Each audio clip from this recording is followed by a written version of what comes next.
I can't see any of y'all. So if you have questions throughout it, just say my name. I'm Taylor. Hi. Instead of like raising your hand or getting my attention that way, because I won't be able to like turn around and see y'all. Good? All right, cool. Well, thank you all for coming. Hopefully this won't be too painful. I tried to throw in some like things in between so it's not all just question and answer. I know y'all got your exam 4 grades back, so I hope that went well. And yeah, I hope all of your exams are going well for finals. So this is kind of just overall information. So if you didn't already know, your final's 15% of your overall grade in the class. Your lowest lecture grade is going to be dropped, but your final is not included in that. And then I also have your exam time taken from the syllabus. Okay, let's see. This is just like a general plan. I don't want to waste time going through that. That was more for me to stay on task than y'all. So from my last exam review, a lot of y'all told me that you liked how I had topics listed out, so I did that again for your final exam. I don't want to take too much time going through all of them, but I can post this on my website as well afterwards so you guys can look back at it. But basically, we'll just go through it really quickly. So chapter 2, you have all the periodic table stuff, so atomic number, mass number, valence shell, chemical bonds, all that stuff. Chapter 3 is all about water, so you have the special properties, pH. That's when we kind of started to talk about hydrophobic and hydrophilic, polarity, cohesion and adhesion, so when we're talking about plants. Chapter 4, carbon. So you have HONC, if you remember, is hydrogen, oxygen, nitrogen, and carbon, which we do have a question on your final exam review on that. Let's see. ATP functional groups, that's kind of just like a memorization thing. Chapter 5, I have up here to see page 90 because I think that kind of is the best way to sum up all of the information for chapter 5. So if you get a chance to look at that, I think it would be helpful for you.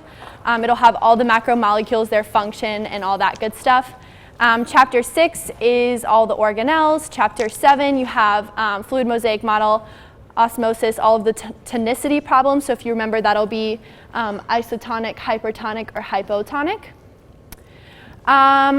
I don't believe you guys did chapter 8, yeah. So chapter 9, cellular respiration, chapter 10, photosynthesis. That's pretty straightforward, inputs and outputs. Chapter 12, you have when we started to get into the DNA type of stuff. So you have chromosome vocabulary, which we'll have an activity where we'll go through all of that.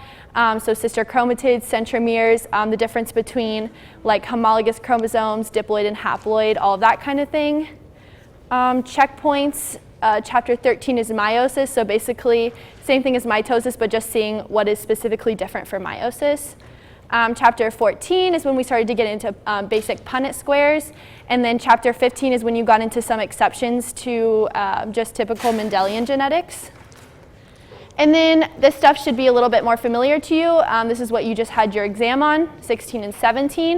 So you have DNA properties and structure, base pairing, semi-conservative, telomeres, all that good stuff, leading and lagging strand. And then 17 would be going from a gene to a protein, so transcription and translation. Cool? Everyone good? Okay. So the first thing we're going to do is just like a really quick activity, but basically just to kind of get your brains thinking and to kind of get you to measure how much you already know for the exam and then kind of be able to gauge how much studying you still have to do. So basically the way that it's going to work is you can work by yourself if you want, and if you're live streaming, I definitely still encourage you to do this at home, or you can work with the person next to you or a couple people around you and just have a piece of paper. And then basically I'm going to go through a bunch of topic slides. So for example, the first one, structure of the atom, I'm going to time 1 minute. And you'll just want to write down everything you can possibly think of on that topic. So just kind of brainstorm with the people around you, or if you think you can do it on your own, that's good too. And then at the end, we'll just kind of briefly go through them and see what everyone has. Cool? All right. So go ahead and start on the first one. I'll time probably more like 45 seconds for each just because I want to get to the exam review. But go ahead and start for the first one.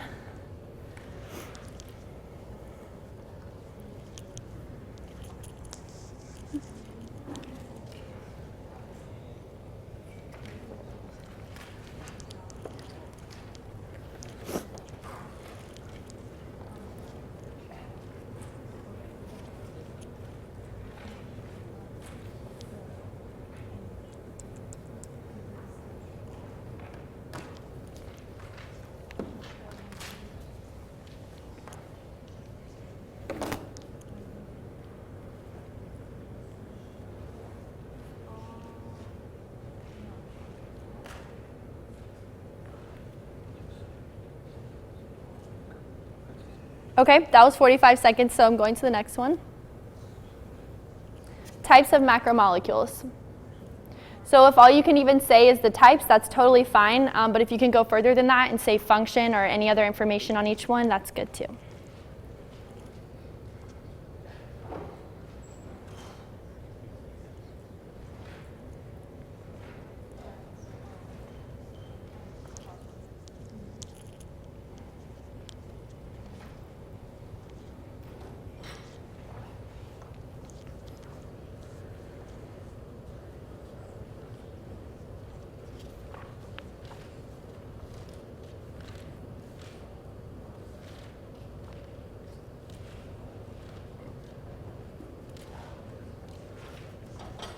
Okay, that was 45 seconds.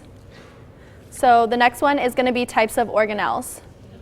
So this can go a lot of different directions. It's very open-ended, so just put down whatever you feel most comfortable with. So if you want to compare and contrast prokaryotes and eukaryotes, if you want to just list out organelles and what they do, anything like that is good.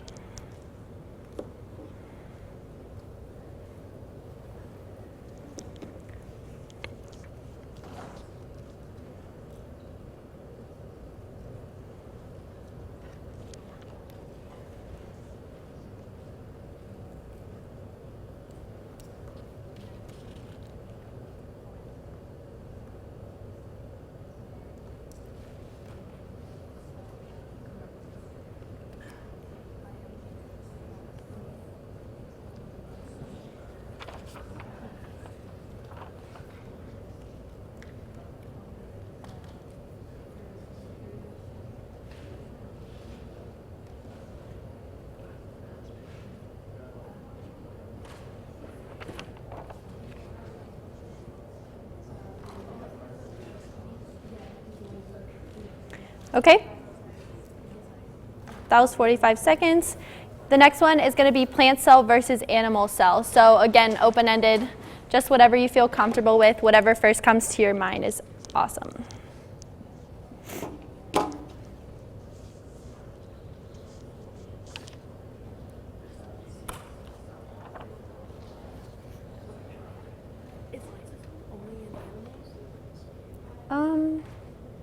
No, it should be in both. Yeah, but I'm not positive on that. It should be both.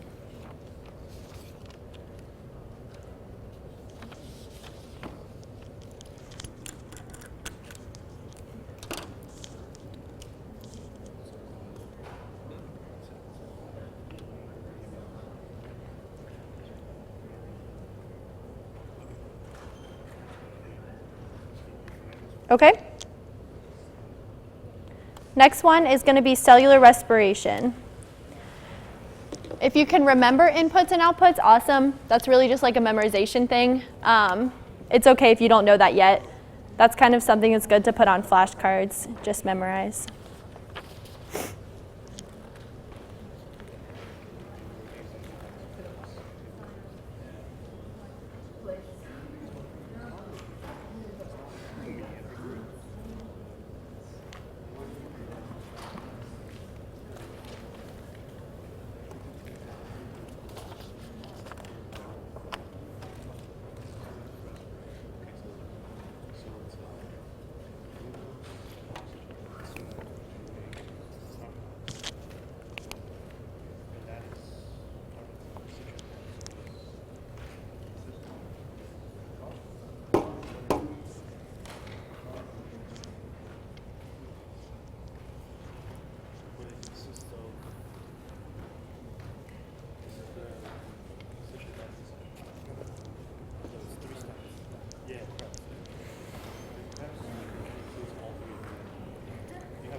I didn't think this out very well for myself.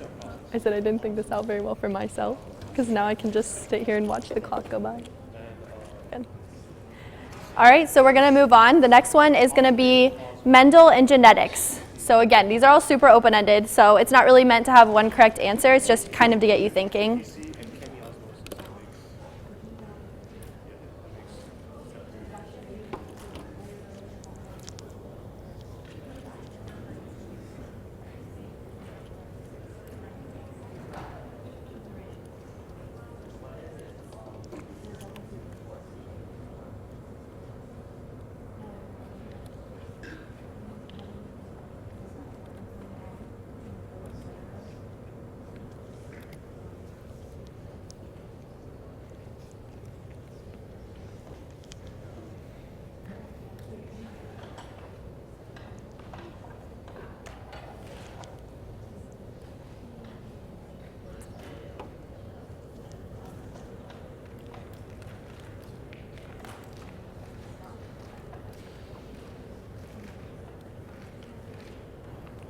Okay. The next one is going to be DNA synthesis. So this should be a little bit more fresh in your mind. Hopefully you'll be able to pull from what you just studied from exam 4.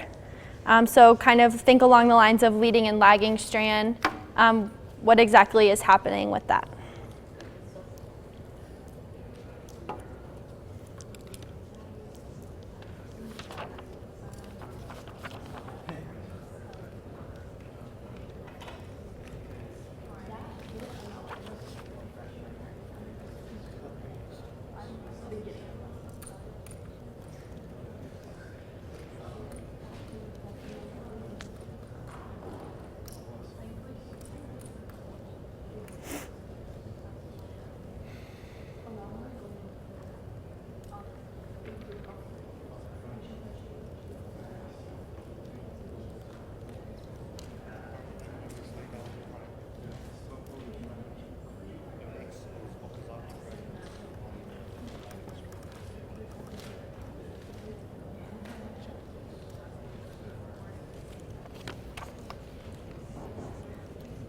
Okay, and then I believe this is the last one, and this one shouldn't take you too long.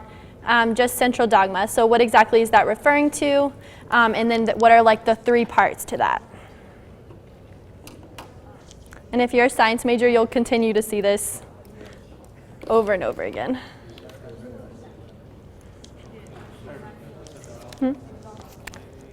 Get out.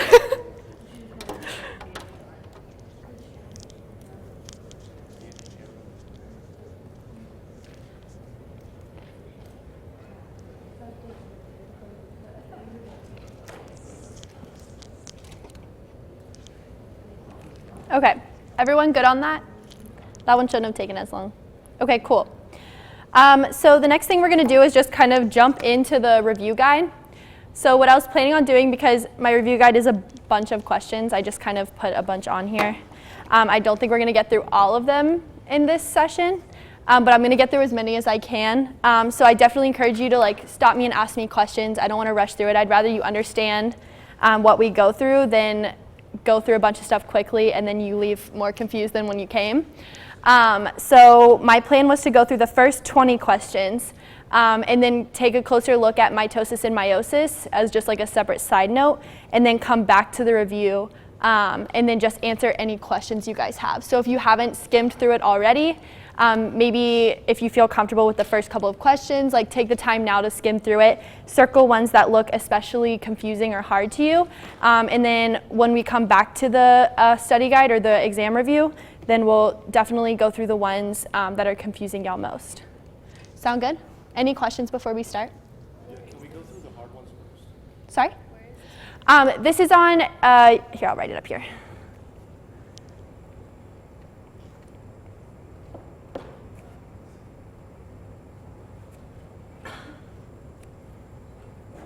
UCFstudyunion.com. You can also get to it through my site. I have it linked at the top of my page. All right, cool. So we'll just jump straight into it. Again, I can't see y'all, so if you have questions, just like yell at me, and we'll get to it. All right, so number 1, the number of blank differs in isotopes. So what do y'all think? Somebody yell it out if you think you know. Neutrons, awesome.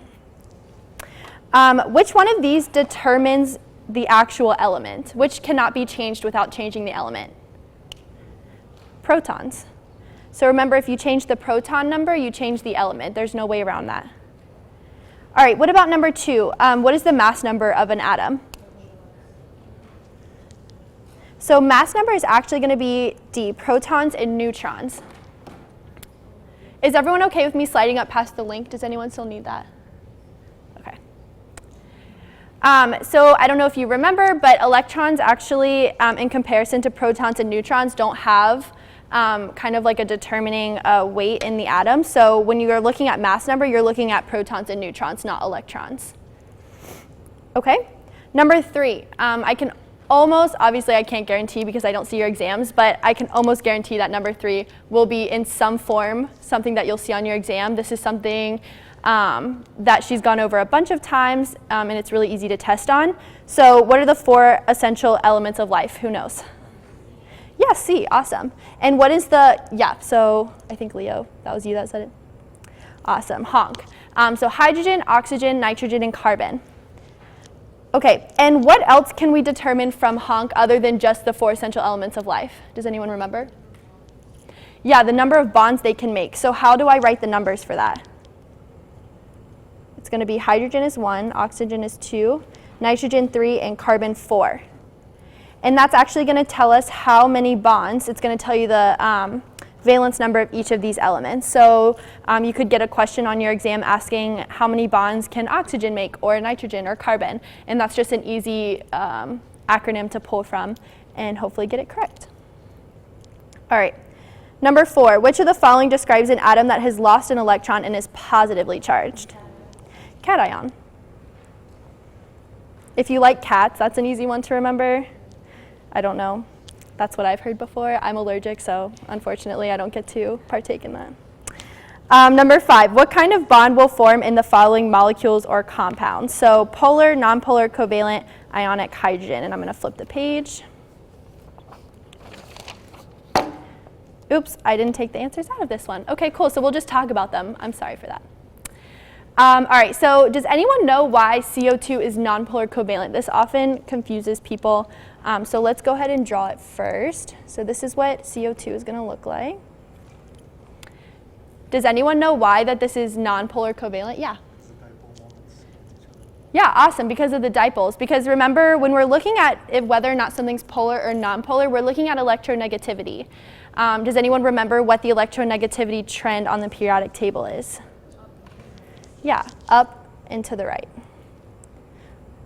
So if you ever get confused on that, fluorine is a very electronegative atom. So if you just look at where fluorine is, that can kind of guide you as to what's going to be most electronegative. So which is more electronegative, carbon or oxygen? Does anyone know?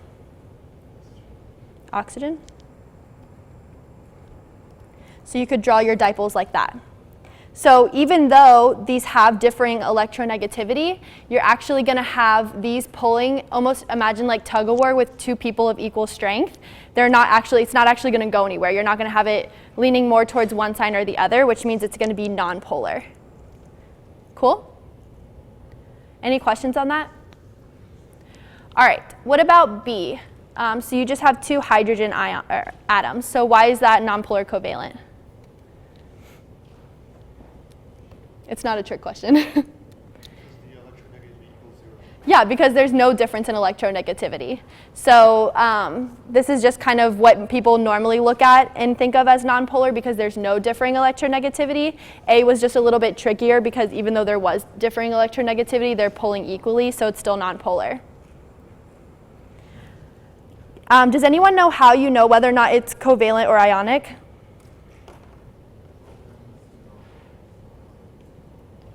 Yeah, awesome. You can look at whether or not they're metals or nonmetals.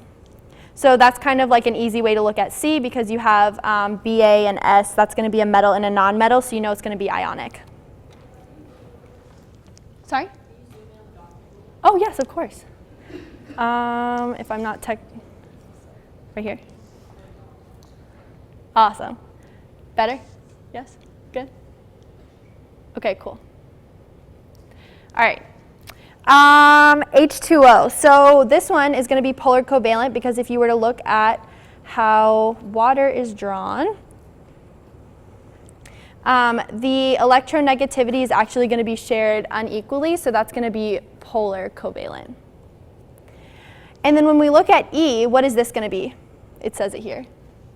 Yeah, hydrogen bonding. So this is going to be hydrogen bonding because it's going to be between 2 different molecules with differing electronegativity. So just make sure that just because you see hydrogens in an atom does not mean it's hydrogen bonding. Hydrogen bonding is going to be between 2 different molecules. So just make sure you don't get confused on that for the exam. Okay, cool. All right, number 6. Which characteristics below are those of a hydrogen bond? What do you guys think? Yeah, all of the above. Hydrogen bonding is actually very weak. It is extremely important to the specific properties of water. They're temporary, and you have the partial positive atom of one polar molecule covalently bonded to the electronegative atom of another polar molecule. So this is what I was talking about here, just basically explained out in words. All right? Yes? Hydrogen bonding be from Yeah, that's basically what it is. So you have hydrogen bonding between water molecules. So for example, So it's not, but like not atom to atom. right. Yeah. So for example, this is going to have a partial negative charge and this is going to have a partial positive charge. So what will actually happen is this will be hydrogen bonded to a partial negative of another oxygen atom if you're talking about water molecules, like this. And then you could have another one off here, you could have a hydrogen connected here, and so on and so forth. Cool? All right, number 7. A small sample of NaCl is added to water to create a new mixture. Which of the following is the solvent? What do you guys think? Yeah, the water, awesome. So that just kind of goes back to knowing what solvent, solution, and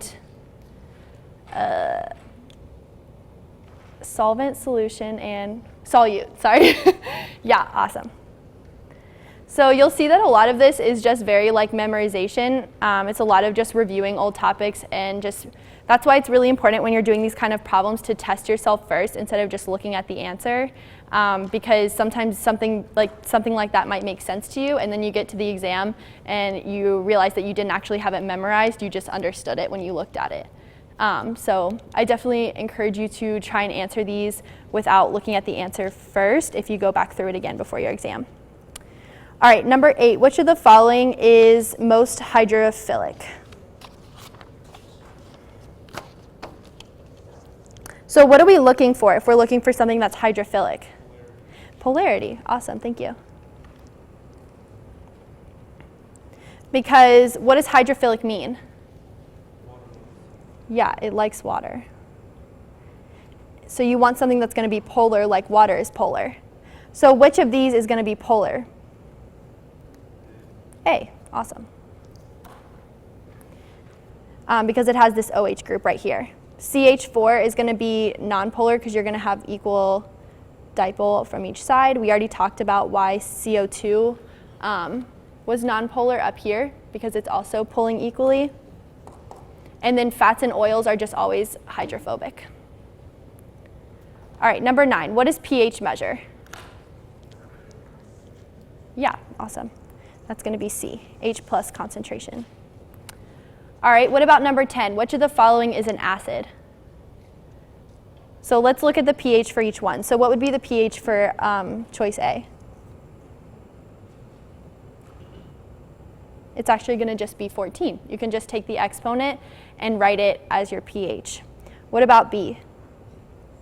7, yeah, it's pretty straightforward from there, right? 9 and 6.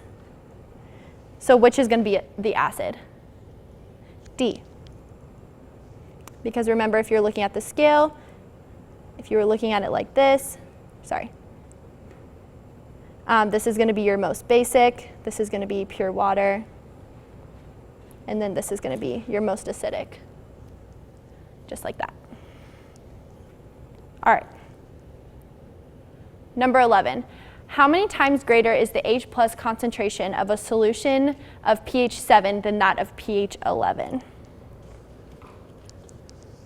So I think the easiest way to do these problems is to just look at how many, I guess, jumps you could say between 7 and 11.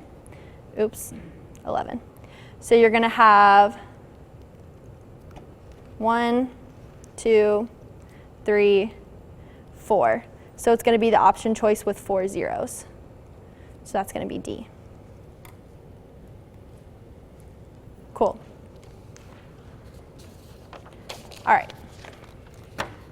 Number 12. What differs among isomers of the same element? Yeah, C. So remember, the molecular formula does not change. Your molecular formula is going to be exactly the same. It's going to be the arrangement of the molecules that's going to differ. And what are our 3 types of isomers? We have structural, awesome, geometric. Yeah. And then, I'm so going to butcher the spelling on this. Isomers. Cool. And then just remembering structural is going to be branched versus linear. So whether or not you're going to have, for example, a carbon chain that's going to be like that, or if you're going to have a carbon chain that's going to be more branched, like that. Oh, thank you. Awesome, okay. Geometric is going to be your cis and trans. So are your hydrogens going to be on the same or opposite side of your double bond? And then what can we remember from enantiomers? Yeah, they're mirror images. So that's when you can think of your left and right hand.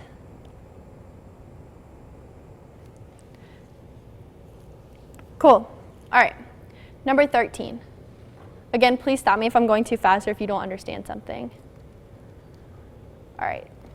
What functional groups are present in the following molecule? You can select more than one if applicable. So somebody just yell out one of the functional groups. Phosphate, I heard phosphate. That's pretty much the easiest one to point out because you can see it has these negative charges. And then obviously the phosphate in the middle. Let's do this. Methyl, awesome. Where's our methyl group? CH3. Yeah, and carbonyl.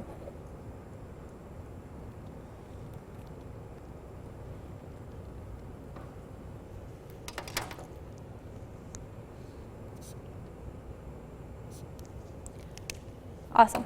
All right. So again, that's a really easy thing to be tested on, and it's something that if you know the functional group should be an easy point for you just to kind of identify where they are. All right. Which of the following refers to the process in which a water molecule is added to separate monomers?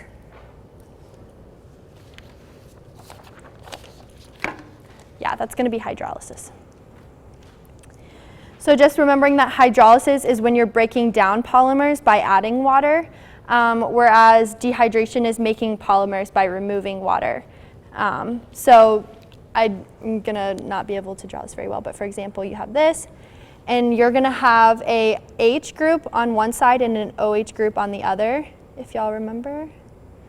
These are not oxygens, these are like monomers that have been joined together. And this is where your water comes from, right here.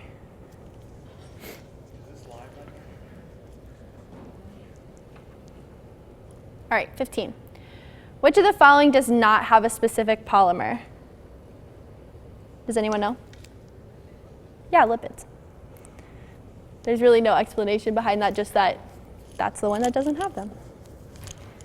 All right, 16. Which of the following represents a proper ratio for carbohydrates? So just remember the question. I'll flip the page. I'll let y'all look at it for a second, and then if somebody thinks they know, just yell it out.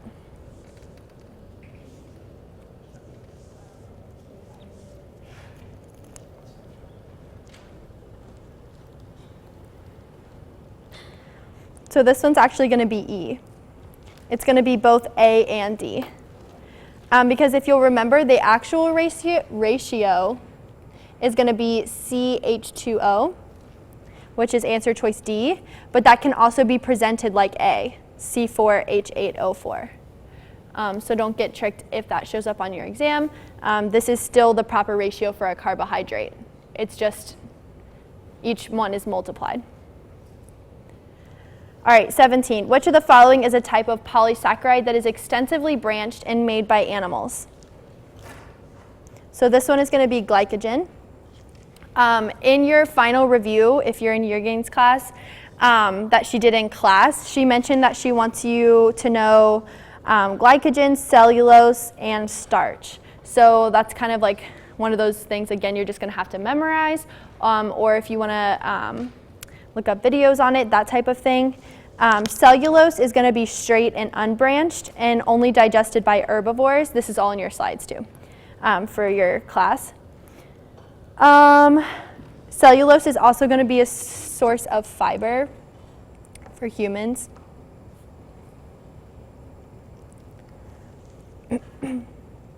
Starch is branched, coiled, and also can be digested by humans.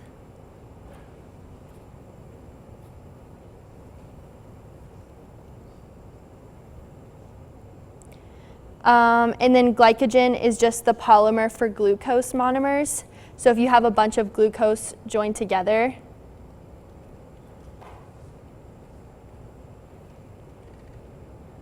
that's going to be glycogen. All right. Number 18. Which type of lipid is shown in the picture? Yeah, unsaturated. And how do we know that? Because of this right here, right? We have a double bond, which means we can't have the normal 4 bonds that carbon has as far as hydrogen atom goes. It still has technically 4 bonds. You have this double bond right here, but you're not going to be able to fit the 2 hydrogens on both sides. You're going to get this little kind of kink in the hydrocarbon, and that's going to make it unsaturated. Just like a little side note as well, unsaturated fats are liquids at room temperature. So like oils, that kind of thing.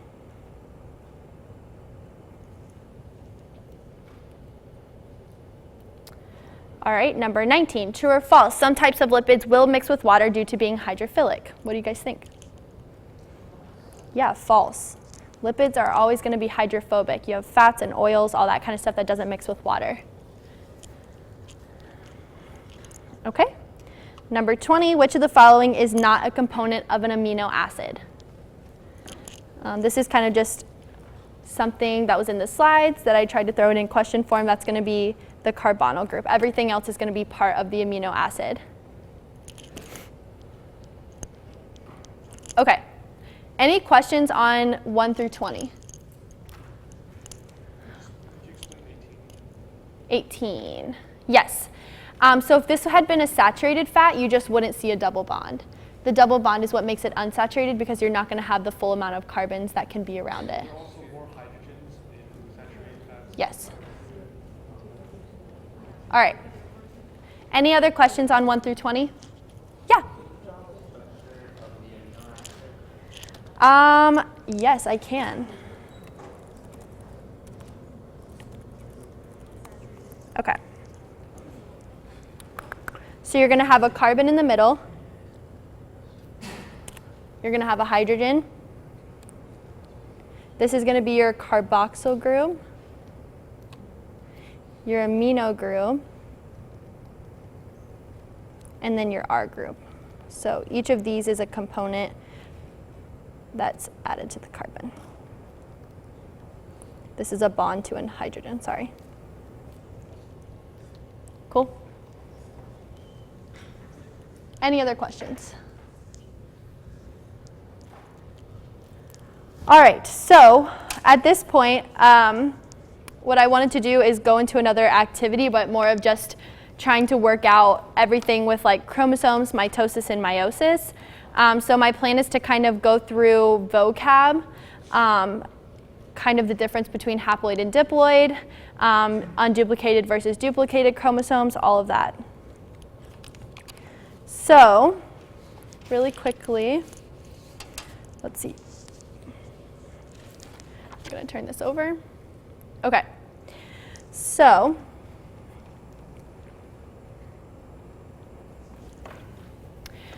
which one of these is duplicated? Replicated, yeah. Yeah, and what does that mean? What has it gone through as far as like mitosis or meiosis? Yeah, it's gone through S phase.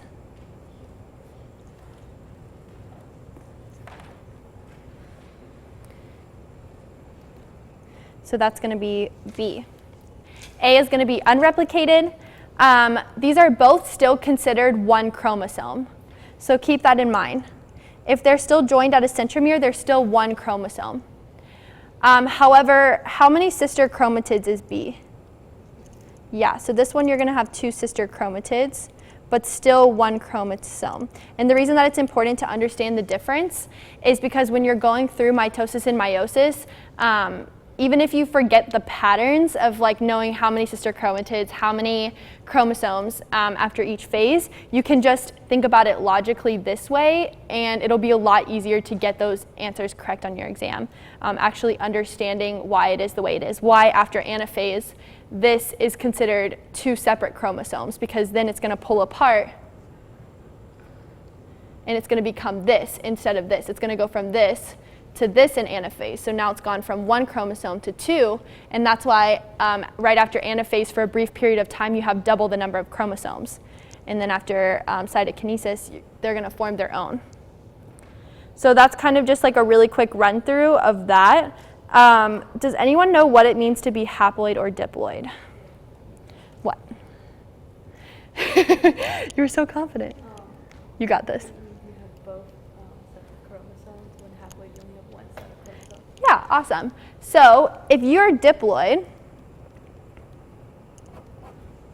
you're going to have both sets for your homologous chromosomes. So if you remember, if you look at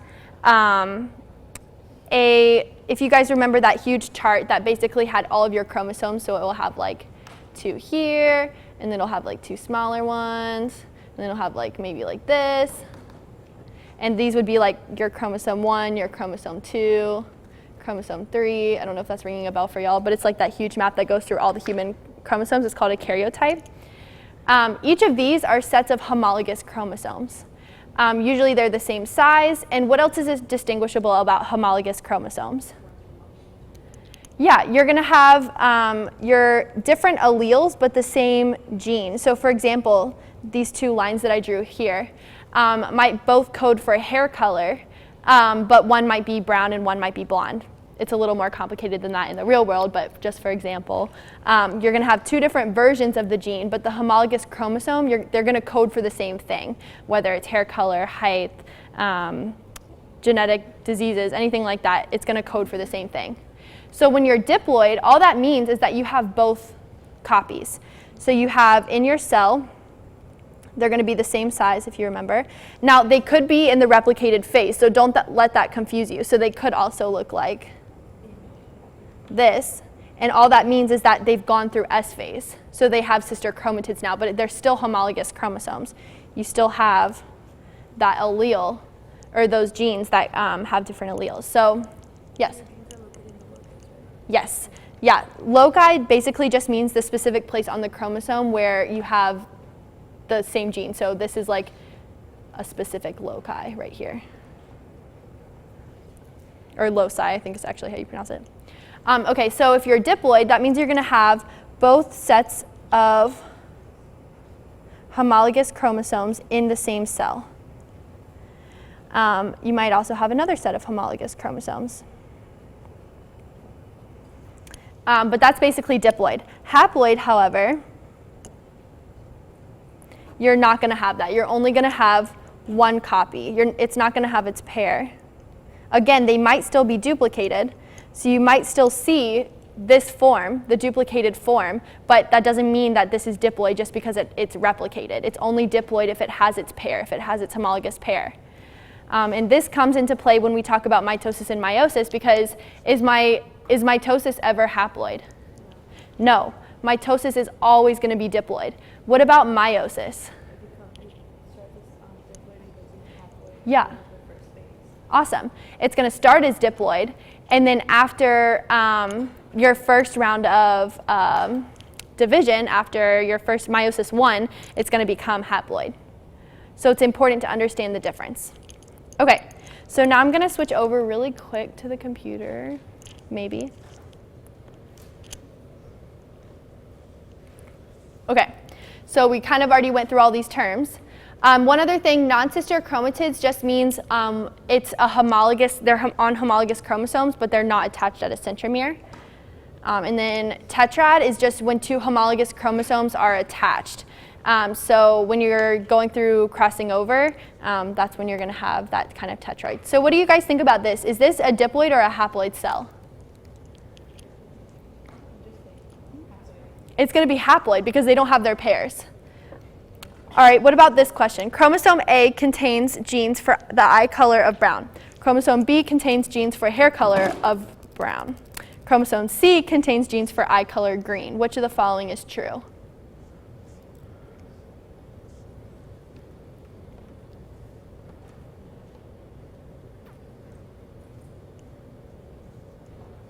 So this one is actually going to be C, because remember, homologous chromosomes code for the same thing. Even if it's not the same allele, they code for the same thing. So A and C are both coding for eye color, even though one's coding for brown eyes and one's coding for green eyes.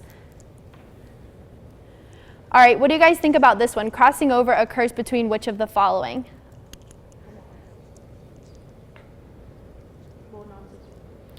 Yeah, so this one is actually sort of a trick question. It's actually more than one of these is correct.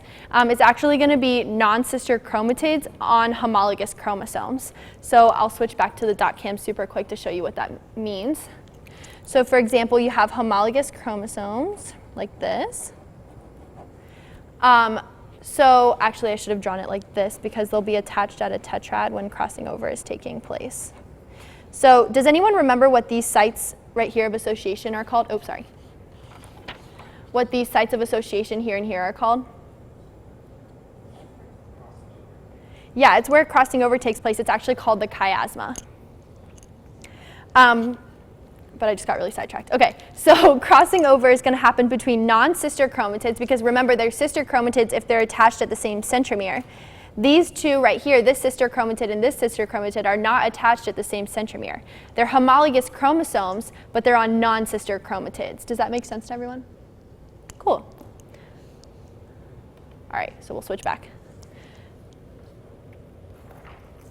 All right, so now I just wanted to kind of very briefly go through this. Again, I can post this PowerPoint on my website, so I don't want to bore you guys too much going through every single phase. If you want me to, if you're still confused, like don't hesitate to tell me, like slow down and go through every phase.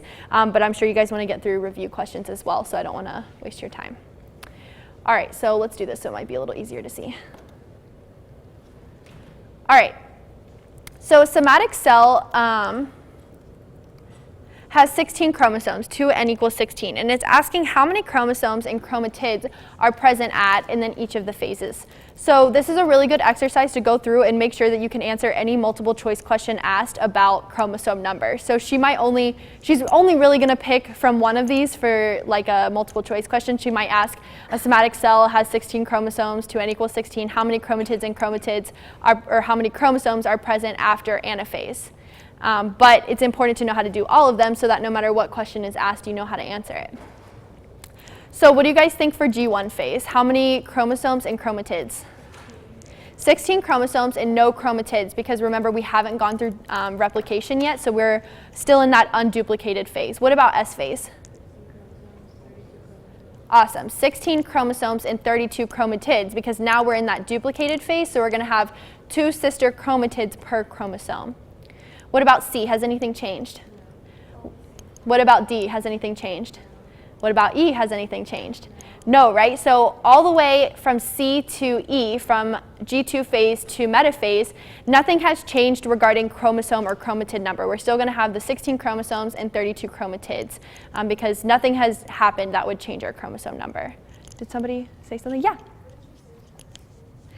So S phase, it's going to be 16 chromosomes and 32 sister chromatids.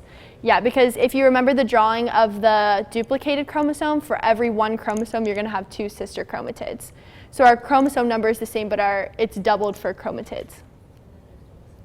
Yep, and then C, D, and E are all going to have the same answer as S phase. Cool. Any other questions? All right, so what happens in anaphase, though? We kind of talked about it a little bit earlier.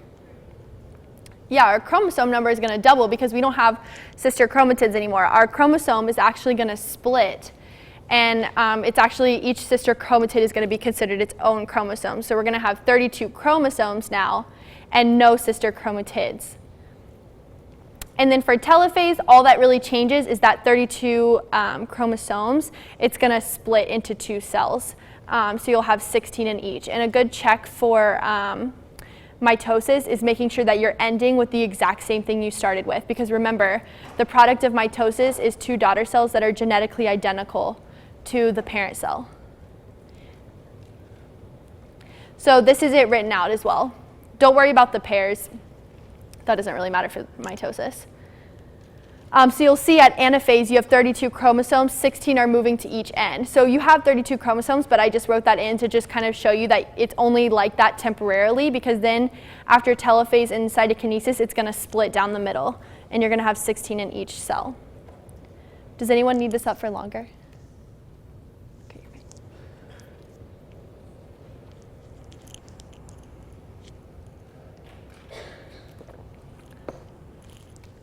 Good? Okay. So now meiosis gets a little bit more complicated, but if you understand mitosis, meiosis is you can kind of recognize the differences, and hopefully it won't be too hard. So for meiosis, I picked the same number. So somatic cell starts with 16 chromosomes, so you have 2n equals 16. How many chromosomes and sister chromatids are present at each of the following phases? So for this one, I just wrote it in to save time and confusion. So we're still going to have interphase, but remember we only have interphase once in meiosis. So after the first round of replication, you don't have interphase again. So we have G1, which is the same thing as mitosis. You just see that nothing has changed. You started with 16 chromosomes, you still have 16 chromosomes. G1 phase is just kind of preparing for division. Then we see in S phase, we get our replicated phase, so we're going to have 16 chromosomes and 32 chromatids, but now we have something new, right? We have 4 pairs. Another way to say that is tetrads, which basically just means that they're starting to come together so that crossing over can happen. Crossing over doesn't actually happen until prophase, but you're going to have those pairs of homologous chromosomes preparing to do that. G2 phase, nothing has changed, 16 chromosomes, 32 chromatids. But then we get into meiosis 1, and we'll start to see in anaphase how things change. So prophase, metaphase, the same. But then when we get to anaphase 1, we see that we have 16 chromosomes, 32 sister chromatids, and 0 tetrads. Does anyone remember what happens during anaphase 1 of meiosis? Yeah, yes, perfect. Yeah, so anaphase 1 of meiosis 1, all that's happening is your homologous pairs are just separating. So you're no longer going to have them attached as a tetrad. So from this point forward, you're not going to have tetrads anymore because your homologous chromosomes aren't associated with each other anymore. How'd you get 4 tetrads? Like, how do you... 4 tetrads. Did I do something wrong? No, I'm just asking, how'd you get... 4 tetrads is 4 pairs of homologous chromosomes. You're having me second guess myself. So basically, so let's go to the doc cam really quick so I can draw it out.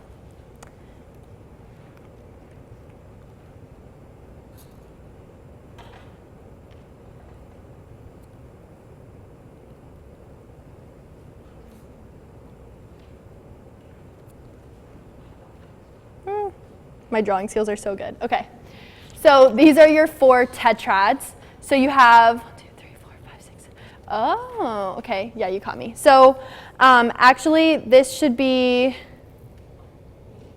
8 tetrads. Yeah, you're actually going to have 8 of these because I made a mistake. I'm sorry.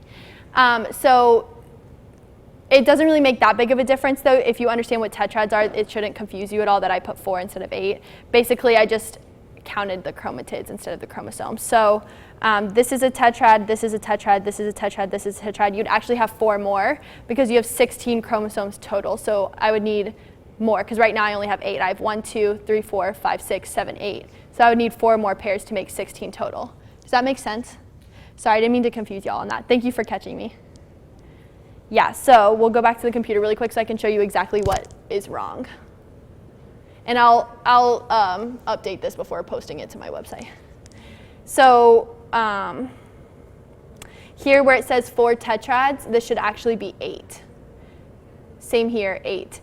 Also, does anyone remember that's been to my SI sessions what the shortcut is for knowing how many tetrads there are? Yeah, it's going to be the haploid number. So remember, it told us at the beginning of this problem that the somatic cell has 16 chromosomes. So 2n equals 16, which means our haploid number is going to be 8, right? Because for haploid, you just divide it by 2. Your tetrad number and your haploid number is always going to be the same. So if your haploid number is 8, you have 8 tetrads. Does that make sense? Okay.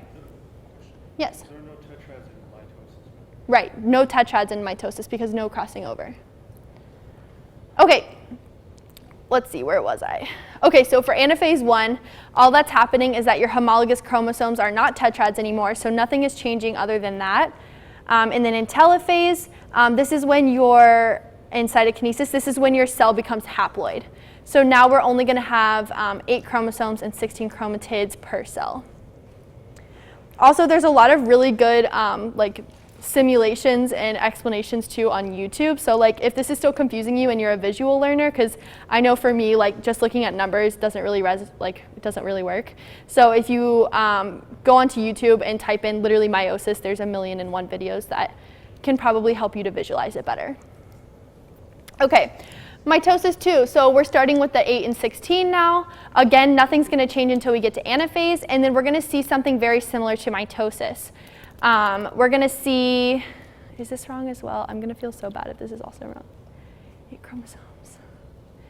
Yeah, so for anaphase 2, it's going to be the same as mitosis. So you're actually, this chromosome number should be 16. So we'll just put my mouse over it, and then it didn't actually happen. So the chromosome number is going to be 16 because remember in mitosis, similarly in mitosis, you're going from your sister chromatids are going to become their own chromosomes for a short amount of time, and then in telophase and cytokinesis is when they become 8 again. So for example, so you have your cell, you have your chromosomes lined up along the metaphase plate, right? So for example, this cell has how many chromosomes? This one just has 3. So for this one, we have 3 chromosomes and how many sister chromatids? 6. However, in anaphase, these are actually going to be pulled apart to opposite sides of the cell. So they're no longer sister chromatids, they're their own chromosomes. So we temporarily doubled our chromosome number.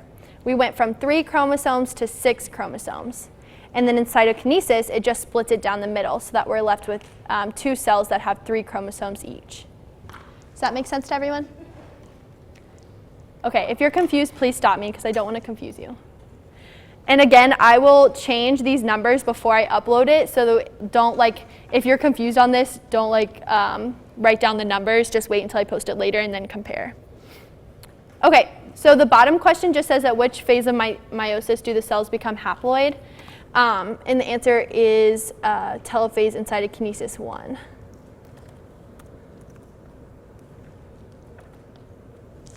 Okay, any questions on chromosome numbers, mitosis, meiosis, diploid, haploid, anything like that before you move on to actual questions? No? Okay. If you think of something, let me know. All right, so basically, we still have an hour, so that's good. We're good on time.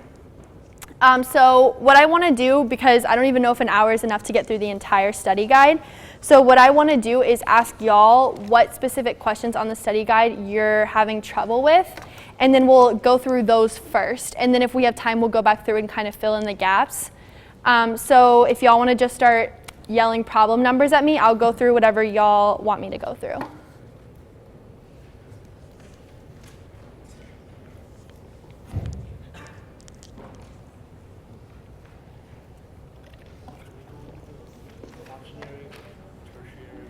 Yeah, if you can give me a specific problem number. I don't know where it is off the top of my head. 88. Say that again? 88. 88, awesome, thank you. All right, 88, let's see. Is that a, yep. All right, genetics problems, fun. Okay. So 88, in a species of lab mice, there is a gene with 2 alleles that determines fur color with the black allele dominant over the brown allele. There's another gene with 2 alleles that determines if the mouse is bald or not bald, with the not bald capital E allele dominant over the bald lowercase e allele. This second gene is recessively epistatic over the fur color.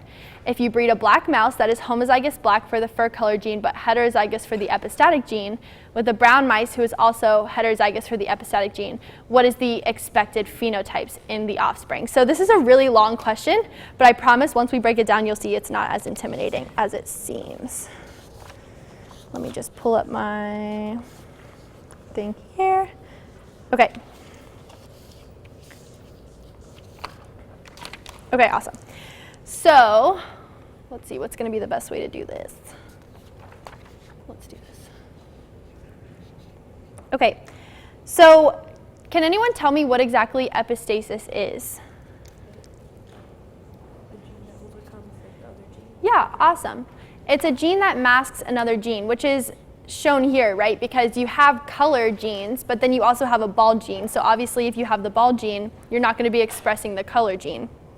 So let's just break it down and write it out. So we have dominant B, which is going to be black, lowercase b, which is going to be brown, and then we're going to have our epistatic gene. So we're going to have E, which is dominant over E, and then over lowercase e. Capital E being bald and lowercase b, E being, capital E being not bald. Lowercase e being bald, right? And it tells you that it's recessively epistatic, which means you're going to have both copies of the lowercase e in order for it to be bald and overcome the black or brown gene, which makes sense, right? Because it's just like regular dominant and recessive, because you're going to need both copies of the recessive gene in order for it to mask if it's recessively epistatic. So just think of it as normal, like dominant and recessive. So now let's look at what we're actually crossing. So we just basically took all of this information and condensed it to this. So a lot of these is kind of just searching for what's important and what's like extra information. All right, so we're breeding a black mouse. So it tells you that it's homozygous black. It has to do that, right? Because if it's black, we know it can either be capital B lowercase or capital capital. This is telling us it's capital capital. So we have homozygous black for fur color gene, but heterozygous for epistatic. So that's going to look like that, right? And then you have another mouse who's also brown mouse. So if it's brown, what does its alleles have to be for these two? Yep, 2 lowercase. And then it says it's also heterozygous for the epistatic gene. And it's asking us, what is the expected phenotypes of the offspring? So if this is a multiple choice question on your exam, it'll probably ask you the ratio. But for this problem, we're just trying to make sure that we know how to answer anything. So we're just going to literally go through all the phenotypes. Yes? You good? Okay, you sure? Yeah. Okay. All right, so now we're going into just a typical dihybrid cross, right? So this is good practice for that as well. So what are the possible combinations that this first individual can contribute?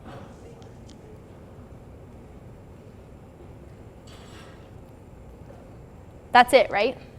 We could write out them again because we could look at what this one would do as well, but that's just making extra work for ourselves when we get to our Punnett square because we don't want to repeat ourselves. So we're just gonna, you could use the FOIL method, right, which is first, outer, inner, last, but you're gonna get repeated options. So we're just gonna keep with these two. What about this one? Yeah. Again, same thing. We could write all 4 out, but we would just be repeating ourselves and we'd make our lives a lot harder. All right, so I'm going to scoot this up. So now let's just do our Punnett square. So we have, it doesn't really matter which side you put on which. And these are going to be our offspring.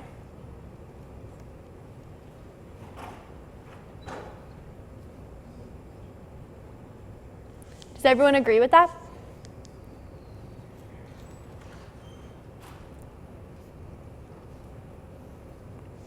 Okay, so now we're going to look at each of these boxes. So let's just number them to make it easier. So I don't have to write really tiny. And let's go through the phenotype of each one. So is this first one, are we going to have to look at the epistatic gene? No, right? Because the only way that the epistatic gene plays a part is if we have both copies of the recessive, because it told us up here it's a recessively epistatic gene. So the only way it's going to be bald and that this isn't going to show is if you have both copies of the little e. So for this one, what is our phenotype? Yeah, it's just going to be black. You're only going to look at the first 2. What about this second box? Also black. What about this one? Also black. Awesome. And then what about the 4th one? Yeah, so the 4th one is when we're going to have to look at the epistatic gene. So that one's going to be bald. So what if I asked you the phenotypic ratio? Yeah, 3 to 1.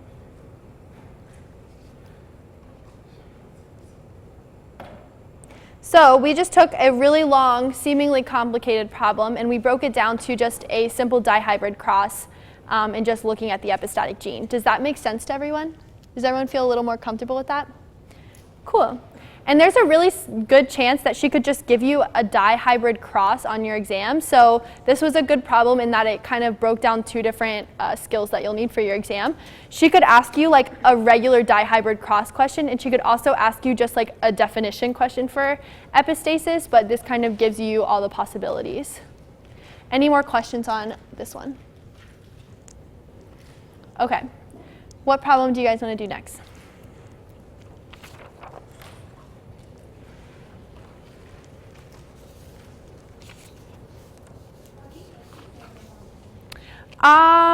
If we don't get through everything, yes, but my notes and stuff will not be. It'll probably just be like just the multiple choice answers. Yeah, Leah? 22. All right.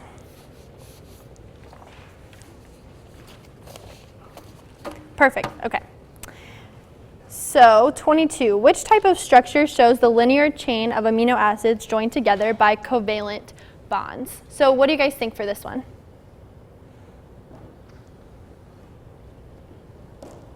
So this one is going to be primary, and we can break down which each of these means. So your primary is going to be, yeah,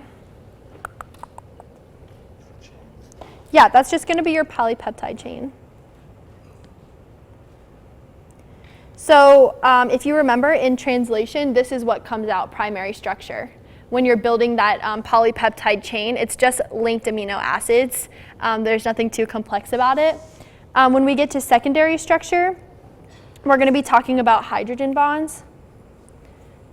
Amino acids are monomers of proteins. Yes. Are peptides monomers of amino acids? Peptide bonds, that's the bond between amino acids. So a peptide bond is a covalent bond? Yes. Good question.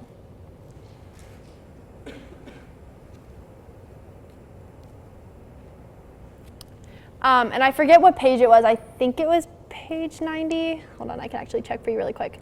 But there's a chart, a really, really good chart in your book that lists all the macromolecules, their polymer, their monomer, like important information about them, like the types of bonds, literally all of that. Yeah, it's page 90. So I would definitely encourage you to look over that before your exam. Okay, and then tertiary is going to be interactions between R groups. So if you remember when we drew the amino acid structure, there's that R group that basically can be a number of different things. I believe there's 22 different R groups. I don't know the exact number off the top of my head, but there's like a certain number of different possibilities for R groups that will kind of determine the protein. Okay, and then quaternary is going to be interaction between multiple proteins. So quaternary is when you're going to take more than one protein and they're going to kind of form a 3D structure around each other. There's really good diagrams. If you just Google amino acid structures, there'll be like, there's good diagrams that will show you like what that looks 3D wise. But as far as just in the general like definition sense, it's just interaction between multiple different proteins. Okay, any questions on that? Yes.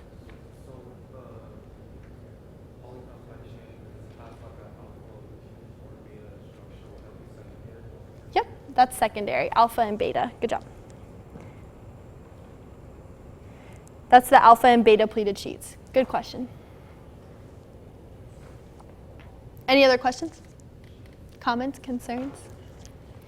All right, somebody shout out another problem number. 41, yay, I love the enthusiasm, thank you. Okay. All right, so 41. Is the animal cell in the picture hypertonic, hypotonic, or isotonic, and what will happen to the cell? So you guys can't see it. Let's see if I can. Well, you guys already saw the question, so we'll just look at the picture. Okay, so I know it's kind of hard to see, but this is 80% H2O, 20% NaCl. And this is 80% NaCl and 20% H2O. And it's asking whether or not the cell is hypotonic, hypertonic, or isotonic, and whether or not it will lyse. Do you say hyper? Okay, why is it hypertonic? Awesome. So I think the easiest way to attack these problems is just so you're looking at what it's asking. So in this case, it's asking for the cell. So you're going to look at the water concentration of the cell, so in this case 20%, in comparison to the water outside the cell, so 80%. And wherever so if it's less, it's going to be hypertonic. If it's more, it would have been hypotonic. So the solution is hypotonic because it has more water, but the cell is hypertonic because it has less. And then just look at the concentration as far as what do we know about how water diffuses?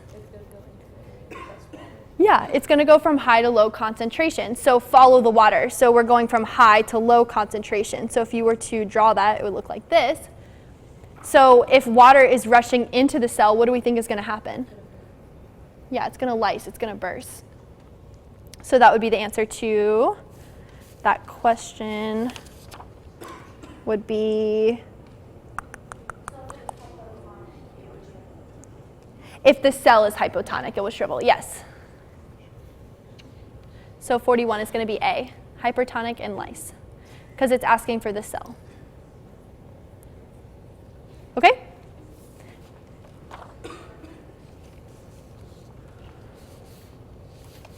Everyone good on that?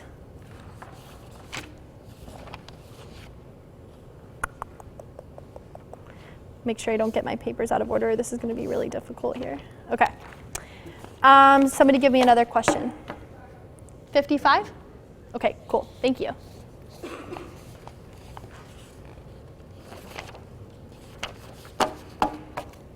All right, 55. Okay. The mature form of a newly discovered species of eukaryote contains 12 chromosomes and exists in the diploid state 2n equals 12. In this new species, how many chromosomes are present in a mitotic cell immediately after anaphase? So does anyone have any initial thoughts on this problem? So it tells us that our diploid number is 2n equals 12, and it's asking you immediately after anaphase, and we're talking about mitosis. So what did we talk about earlier? What happens to the chromosome number immediately after anaphase? It's going to double for a short time, right? So the answer to this one is actually 24.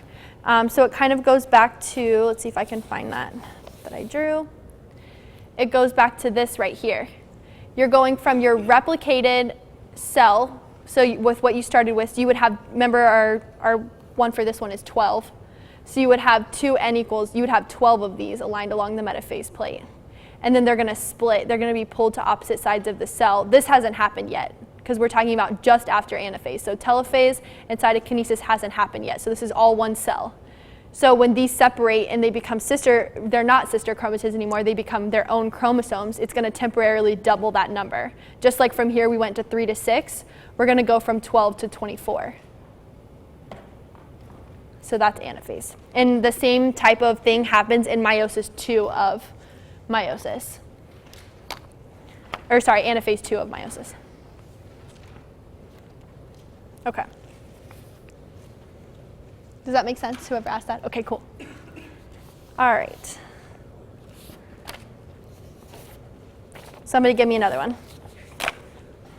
What number? 46? Okay, awesome, thank you. 46. This is a good question. All right, what type of phosphorylation is responsible for the majority of ATP production during cellular respiration? So our options are substrate level phosphorylation, oxidative phosphorylation, chemiosmosis, or none of the above. So I'll put this right here.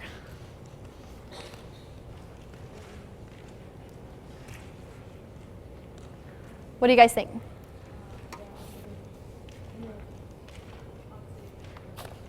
Yep, this one's going to be oxidative phosphorylation.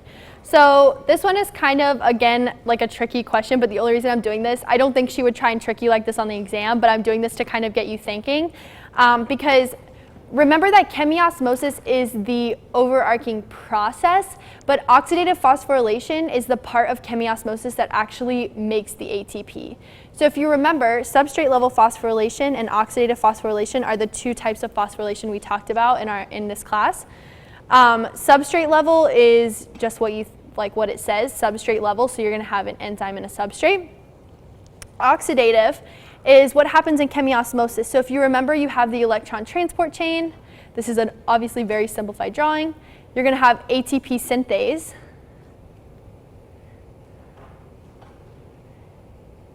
That is going to take the built-up concentration of H+ ions and put it back down its concentration gradient, and then use that energy to make ATP. So there's a little process that happens right here. It kind of turns like a motor, and it just makes a bunch of ATP. So the majority of ATP made during cellular respiration is going to happen right here, which is oxidative phosphorylation. This whole process, including the electron transport chain, is chemiosmosis, but what actually makes the ATP is oxidative phosphorylation. Cool? All right, awesome. Any other questions on this one, 46? Okay, somebody give me another question. 35, awesome.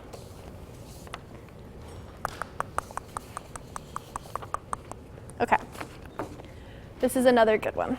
All right, 35. So 35 is asking, what role does oxygen play in aerobic respiration? So somebody tell me, what is aerobic respiration?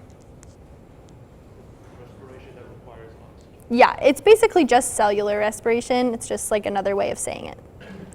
Fermentation would be anaerobic respiration because fermentation doesn't require oxygen, but cellular respiration is aerobic because it does.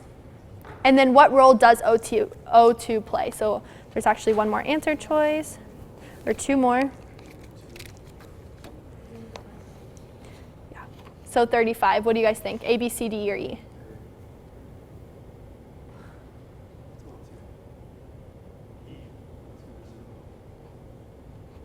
All right, I hear different answers. So this one is actually going to be E. So oxygen is the final electron acceptor at the end of the electron transport chain. It's going to basically, it has a reaction with water, and it's going to help drive the electron transport chain. So it's really important, and I believe she asked a question similar to this on your exam, so it's definitely possible it could pop up again on your final. It's still oxygen, it's just O2 is the more correct way to write it. I mean, oxygen, no, because like, it's the atomic oxygen that accepts the hydrogen. O2 is a gas. Like, oh, not the two. It's right. Just the O accepts 2 hydrogens. Okay, yeah. I mean, yeah, okay. It doesn't really like change the question though. I see what you're saying, but like it's still, basically I was asking oxygen, but I didn't want to just write it O because that's not, do you see what I'm saying? But yeah.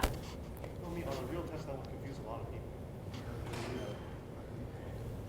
Well, I don't think Jürgen would make mistakes like I do because she has a PhD, so hopefully on your exam it wouldn't be confusing.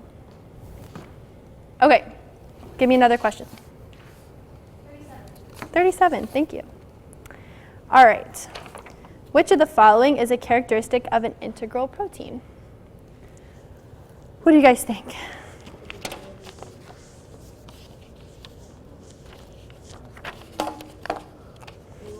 Any guesses?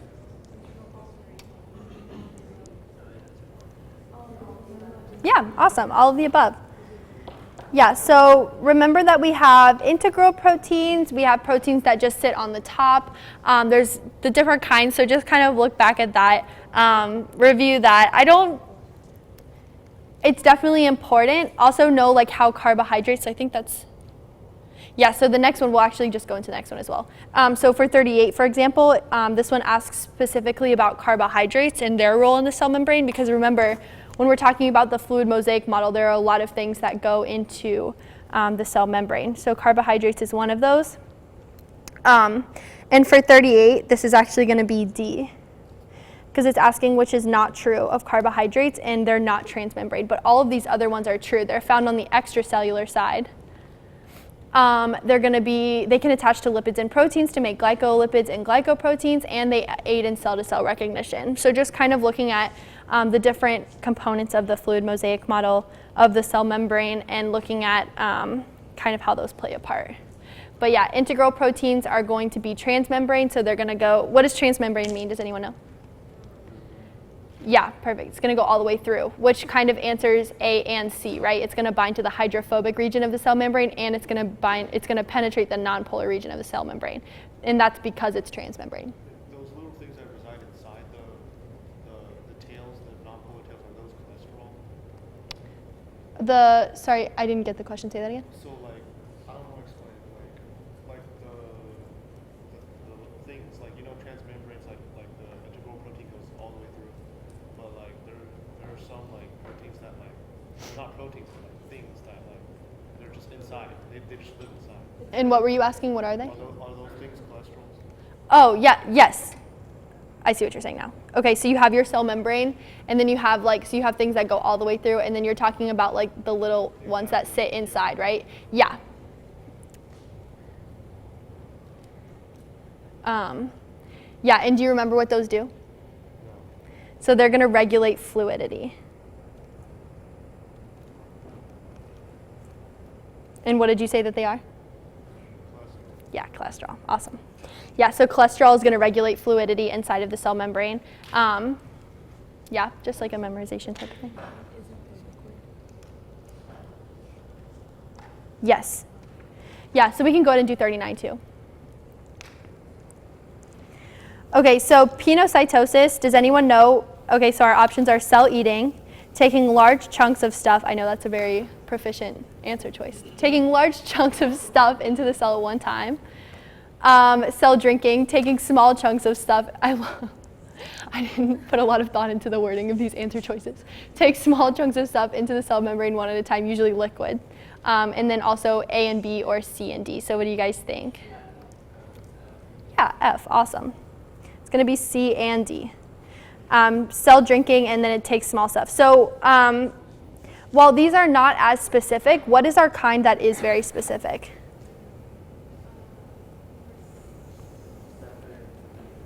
Yeah, receptor mediated. If you remember, that's the one that has the actual like receptors on it. So for example, like this, these would be the receptors, and then they're grabbing, for example, the triangles. So it's going to be a lot more specific because they're going to bind exactly to this instead of pinocytosis and cell eating, phagocytosis, where it's just literally taking a chunk of something from outside the cell and bringing it in, not really sure exactly what it's getting. Cool? All right, somebody give me another one. What was it? 38? 58. Okay, cool.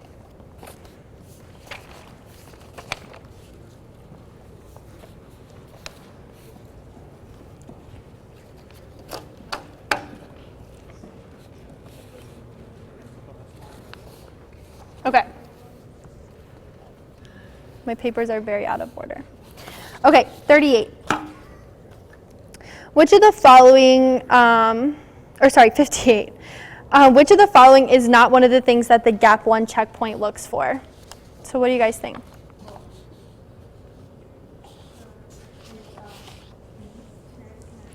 Yeah, E. Which one checks for attachment of kinetochores? What is it? Yeah. You were so close. You're like, Yeah, that's going to be the mitotic checkpoint. Gap 1 is going to check for all of these other things, though. Growth factors, DNA damage, cell size, nutrients. And what is the stage that the cell will go into if these things are not met? So remember, mitosis only happens when there's some type of, so when you're growing up, obviously, when you're like first developing, and then after that, once you get to a certain point and your cells are like grown, you're only going to go through mitosis if you break a bone or there's some type of injury and you need to do like repairs, that kind of thing. So if the cells are not undergoing mitosis, what is the stage that they're in? Yeah, they're going to be in this G0 non-dividing stage.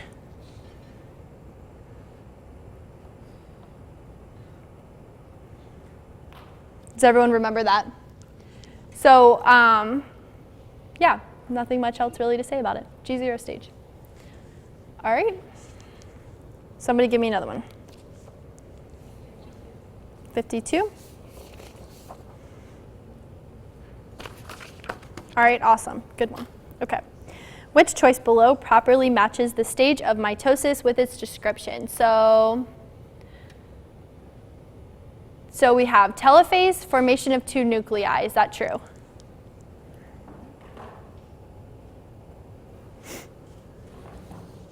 Yes, no, maybe? All right, so I hear unsure answers, so we'll come back to it. What about metaphase? The cell elongates and cohesion proteins begin to denature. What do you guys think? Wrong. Wrong? All right, what about C, prophase? Chromosomes line up along the metaphase plate. Wrong. No, right? That's just kind of silly because it says metaphase in the, huh? Yeah. Anaphase, chromatin condenses in microtubules form. No, right? All right, so that leaves us with A, so process of elimination. Yeah, so telophase is not the formation of 2 nuclei. Yeah, it's just not. Wait, what is centromere made of? I mean, it is. I'm so sorry. Gosh. It is. That is the correct answer. Telophase is the formation of 2 nuclei. The other ones are wrong. What did you ask me? A centromere, what's it made of? Centromere is more or less the site of association. So the cohesion proteins are what actually keeps the sister chromatids together, but the centromere is just kind of like the site of association. Does that make sense? So like, okay, so for example, you have your duplicated chromosome, right? Centromere is just kind of like what we label this middle section here. And then what are the proteins on the outsides that the microtubules attach to? Yeah, awesome, kinetochores. And then the cohesion proteins are what keeps the sister chromatids together until anaphase. So for example, this right here, cell elongating and cohesion proteins beginning to nature, that's anaphase. Cool? Good question. All right, what next? 59, awesome. All right. Where are we? When referring to the paternal and maternal versions of chromosome 3, we can call them blank in relation to each other. What do y'all think? Yeah, homologous. So that's kind of what we were talking before earlier. I just didn't actually say paternal and maternal. But yeah, so when I was drawing all of those chromosomes that were the same size, and I was saying, okay, well, this is set number 1. This one right here is going to be set number 2. This one right here, set number 3. What each of these are essentially is one from your mom and one from your dad, maternal and paternal, each of these. And that's what makes them homologous. So when we were talking about those alleles that are the same, they code for the same thing, but they're different, you're getting the differentiation from each of your parents. Does it matter which chromosome it is, or is it just anything? Yeah, it doesn't matter. As long as you mean like whether this is the maternal and this is the paternal? Well, like the version of chromosome, doesn't matter. Like in what sense? It matters in the fact that they code for different things. Okay. So like that's why they're separated like that, is because they code for different things. Okay, but say it was like chromosome 2. Would it be like same? As far as like what questions she could ask you, as long as you understand like that these are homologous because they're maternal and paternal and like all the things we talked about, it doesn't matter whether she asks like chromosome 1 or chromosome 20. Okay. Yeah, good question. Okay, what next? 30.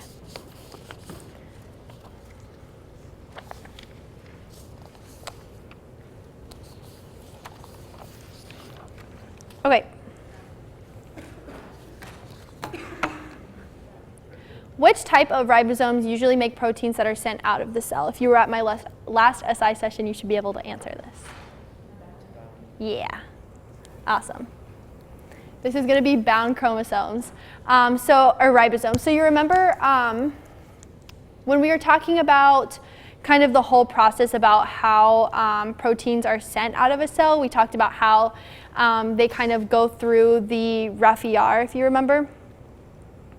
And they're kind of molded into different shapes, and then they're sent to the Golgi apparatus, and then they're sent out of the cell.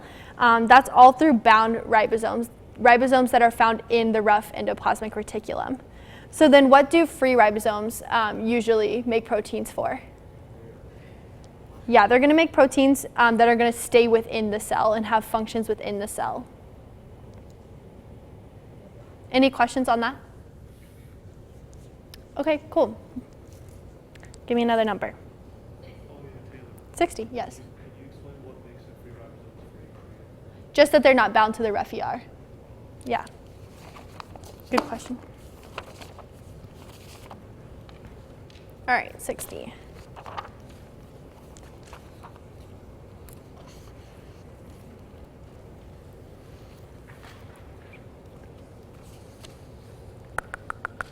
Okay. A scientist is interested in studying the event of crossing over or recombination in mouse gametes. She wants to label some of the mice with fluorescent dyes to better visualize it. During what phase of the cell cycle should she look at these fluorescent DNA strands to most effectively study recombination? So what do you guys think? What is this question really just asking? It's crossing over. Yeah, it's really just asking when does crossing over occur. It's just a fancy way of asking it. So what do you guys think? It's going to be C. Crossing over occurs during prophase, and more specifically prophase 1. Any questions on that? Okay, cool. Give me another number. 44.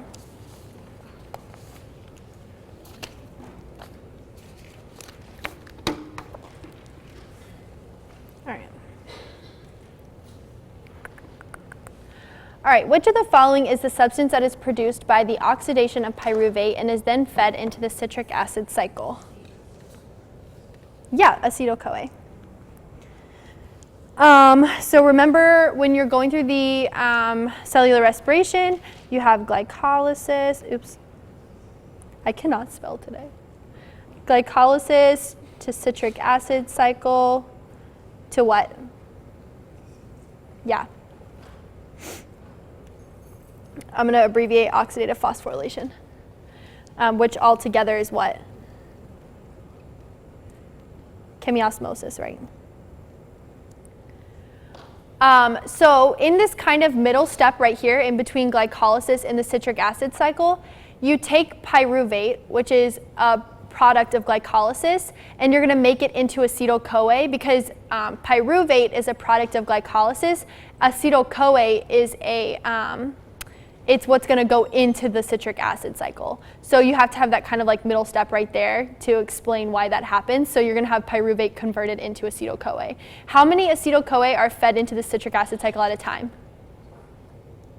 Just one, right? So remember, whichever way you memorize the products of the citric acid cycle, make sure you understand whether or not you're looking at one turn of the citric acid cycle or 2 turns of the citric acid cycle, and then adjust your answer depending on how she asks the question. The ETC and chemiosmosis makes oxidative phosphorylation. Not like Do I have that wrong? I feel like it's ETC chemiosmosis makes oxidative phosphorylation. Can someone verify that for me? Is it ETC and chemiosmosis makes oxidative phosphorylation, or ETC and oxidative phosphorylation makes chemiosmosis?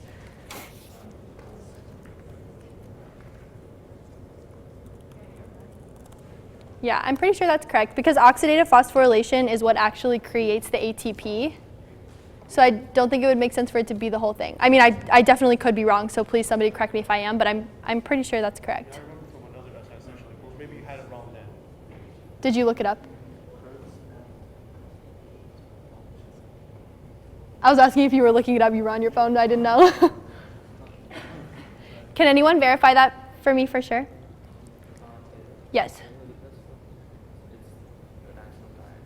Does it say, does it show, is it? It's like electron transport chain, chemiosmosis, and then oxidative phosphorylation. Okay, yeah. Thank you, Leo, you're right.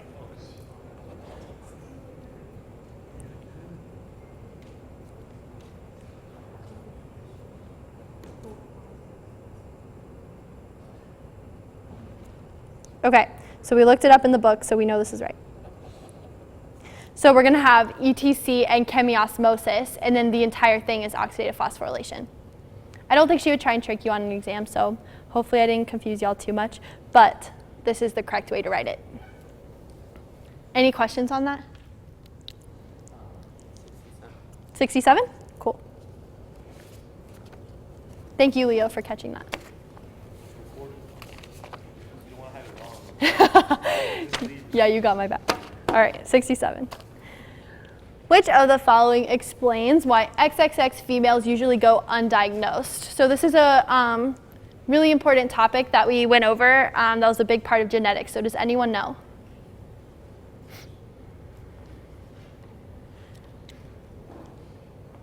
Yeah, this one's going to be B.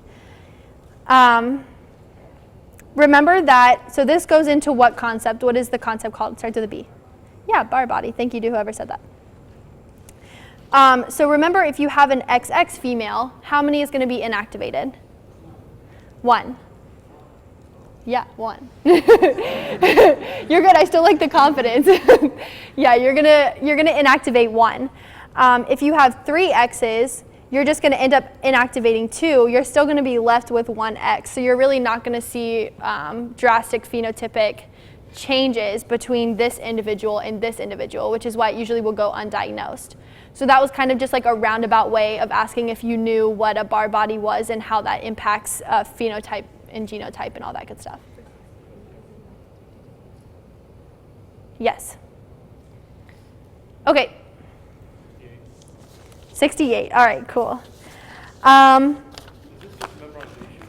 68. It's actually not 9 to 3 to 3 to 1. It's 3 to 1. So this one's going to be 3 to 1. So let's look at why. Okay, so for this one, Mendel's F2 generation of the purple and white flower crossing the dominant to recessive ratio. So remember, 9-3 to 3 to 1 is going to be the one that you memorize for dihybrid crosses when you're crossing 2 heterozygotes.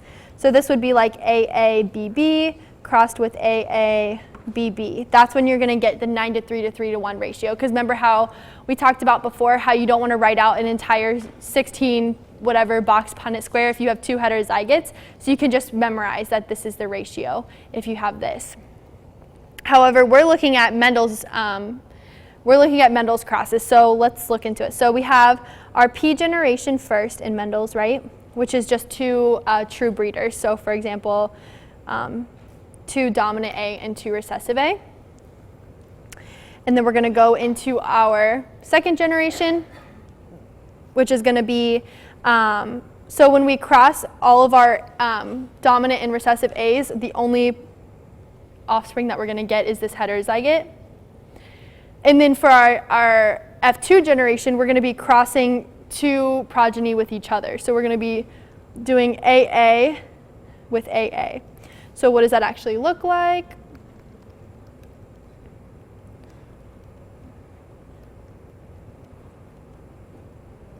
So we're looking for the 3 to 1 as our answer here. So you're going to have 3 that are going to show that dominant, and then 1 is the recessive. You can just memorize that if you want to, that the F2 ratio is 3 to 1, but you can also draw the Punnett square if you forget. All right, somebody give me another number. Yes? Why did you choose 2 heterozygotes? It's just what Mendel's experiments were. It wasn't that I chose it, it's just like how it was. Like this is asking specifically in Mendel's experiments what happened. And that's what he did in his experiments. He crossed 2 heterozygote progeny from the F1 generation. Yeah, it's not that I like did anything special to like pick those. Okay, what's another number? 89. Bless you. You're welcome. Allergy season. All right. 89.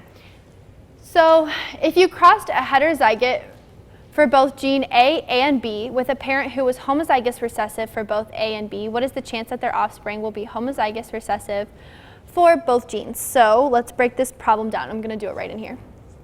So we're crossing a parent who's heterozygote for both genes, so AA, BB, with a parent who was homozygous recessive for both genes, so little a, little b, little b. And then it's just asking what is the chance that their offspring will be homozygous recessive for both. So we're trying to see what is the possibility of having this in our offspring. So this is a dihybrid cross, right? So first thing we're going to do is write out our possible allele combinations for each one. So for this one right here, our combination possibilities. So this one you have to do the full FOIL method. There isn't going to be any repeats. So you're going to have capital A, capital B, capital A, lowercase b, lower a, upper b, and then recessive for both. Whenever you have heterozygote, you're not going to have any repeats. It's going to be all 4 possibilities. And then for this one, what is our only possibility? Little a, little b, right? So we're going to save ourselves some time and only write that once. So now if we were to put that into a Punnett square, it doesn't really matter which you put on the top or the bottom. So this is going to be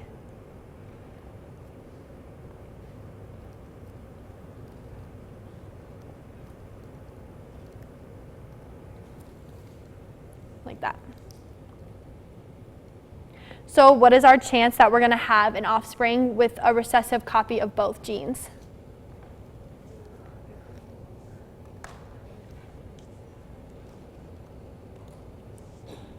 %, right?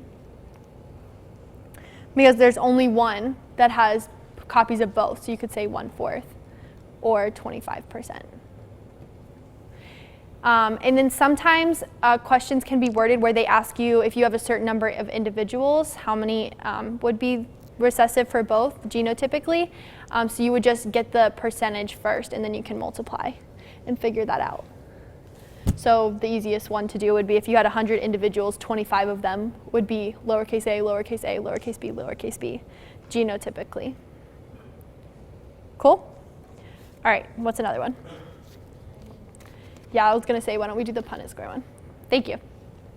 Yeah, 91 is good. All right. So the following pedigree shows a recessively inherited disease with the filled-in shapes indicating individuals who have the disease. What are the genotypes for the different family members? So pedigrees can sometimes confuse people. I recommend first thing you do is look at whether it's a recessive or dominant trait, and then go ahead and fill in the ones you know, right? So if we were to write out 1 through 8 over here, which ones can we already know? Well, right off the bat, we can know 4 and 8, right? Because it's a recessive gene, and we know that these are both affected, and in order to be affected phenotypically with a recessive gene, what do you have to have? Yeah, you have to have both copies of the recessive, otherwise you won't show it. So we can go ahead and fill in 4 and 8, and let's just use A. So they're going to be little a for both of them. So now let's just start from the top. So if we have 2 unaffected parents, what are the 2 possibilities? Yeah, we can have heterozygous or homozygous dominant. Right, yeah, but we know it has to be heterozygote, right? Because there has to be that recessive allele in order to pass it down to our number 4 right here who has the disease. So 1 and 2 have to both be heterozygote, because if you're ever not sure, just draw out a Punnett square. So if you have 2 heterozygotes, there's your number 4 right there, right? 2 copies of the little a. But if you were to cross a heterozygote and a homozygote dominant, for example, you're never going to get that recessive allele in your offspring. You have it here, but the dominant is always going to mask. So 1 and 2 have to be heterozygote. All right, what about number 3? Does it have any children for us to look at and know for sure what its genotype is? No. So this is going to be one of the ones where you can say it's either AA or AA. We're just not sure. Because if you look here, we've already established that this is going to be 2 heterozygotes. So we don't know whether or not she's going to be this progeny or this. We have no idea. There's no children for us to determine. What about 5 and 6? Do they have children for us to determine? Yes, right? They have this affected child, so what do we know? They have to be heterozygote. What about number 7? Do they have children for us to know? No. Any questions on that? Okay. This could also be a dominant gene. So also I would look at an example of how to do those as well. Pretty much the same process. But just make sure that you're not always assuming that when you're looking at a pedigree, it's going to be a recessively inherited disease. Because on the exam, she could also say it's a dominant trait. Most of the time you see the recessive for these kind of problems, but it's possible. All right, what's another one? Yes? So, like, you know how, like, sometimes recessive trait can be more common than dominant? Yes. That's only if the ancestors, or like a lot of the ancestors were recessive to begin with. There's a couple of different ways that can happen. So the question was when sometimes the recessive allele is actually more common than the dominant allele. One other common example of that is if your dominant gene is a lethal dominant gene, so the offspring that have the dominant gene aren't viable, they're not surviving past birth or past a certain age, so you're going to see the majority of the population is going to be the recessive because they just simply don't survive if they have the dominant gene. But there's several possibilities for why that can happen, but that's the most common reasoning is the lethal dominant. Good question. All right. So either another number, or if you guys have general questions like that, feel free to ask as well. We have about 15 more minutes, so. 74? Sure.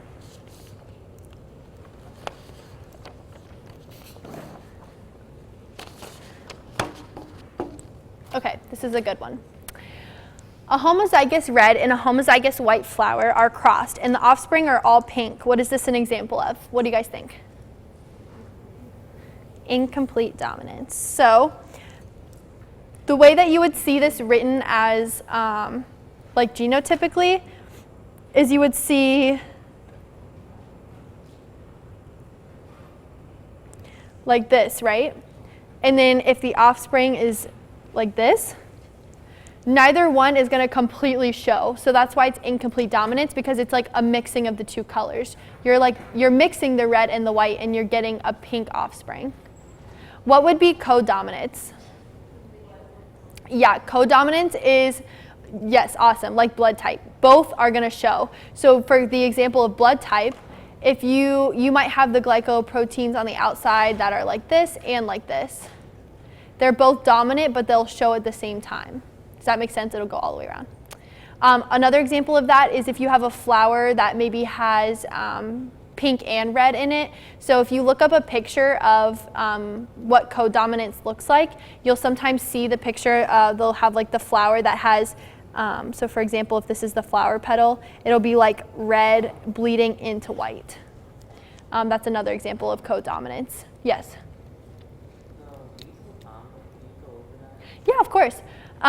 So lethal dominant, I know a lot of you guys, Jürgen was telling me that that was a very common like wrong answer on y'all's exam. Basically with lethal dominant, so for example, let's say we cross two heterozygotes.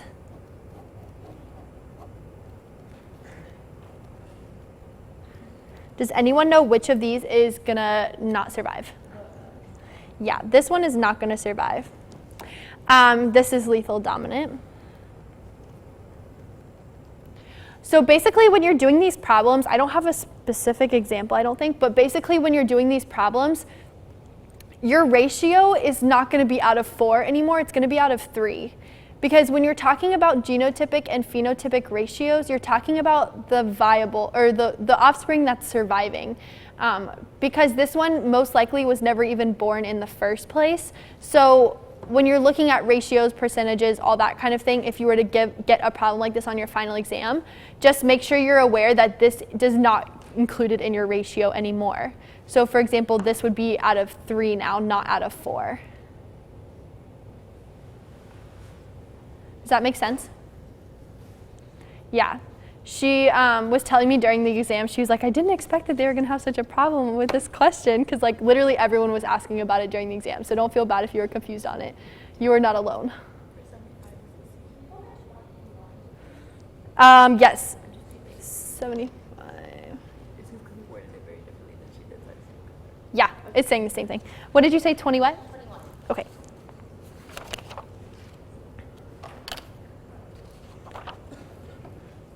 Okay. All right, number 21. Which of the following molecules orients themselves into sandwich-like membranes because of hydrophobic components within the membrane? What do you guys think?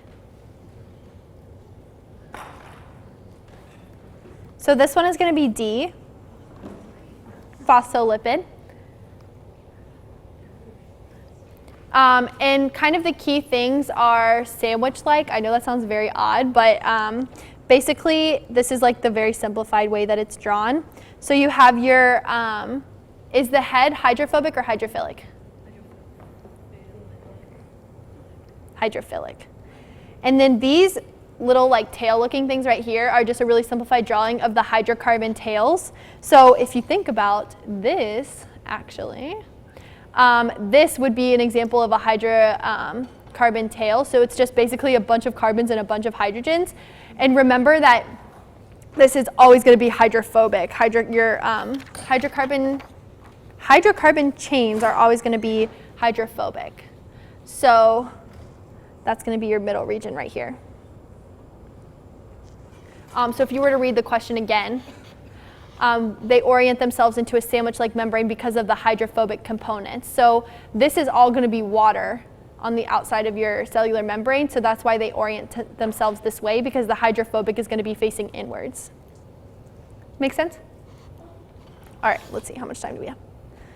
All right, so we have about 10 minutes. Does anyone have any other questions they want to go over? Any other general questions about the exam or material that's going to be on the exam, anything like that? Yeah. 92? Yeah, of course. All right. In eggplants, there are true breeding deep purple eggplants and true breeding white. If you breed a purple and a white, you get all lavender. If you breed these lavender with each other, what is the expected colors and ratios of the offspring? So what is this an example of, this problem? If you're breeding deep purple and white and you get lavender, what is that?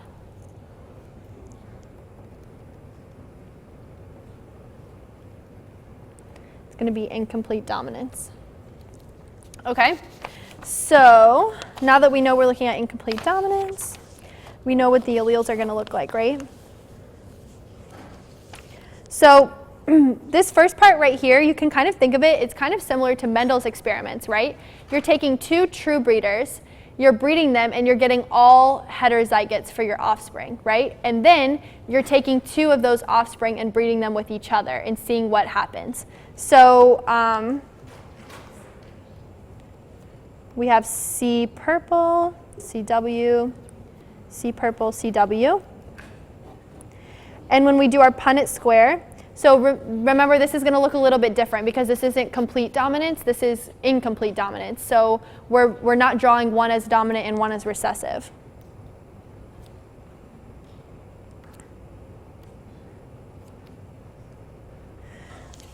So what is this one going to be right here? What color?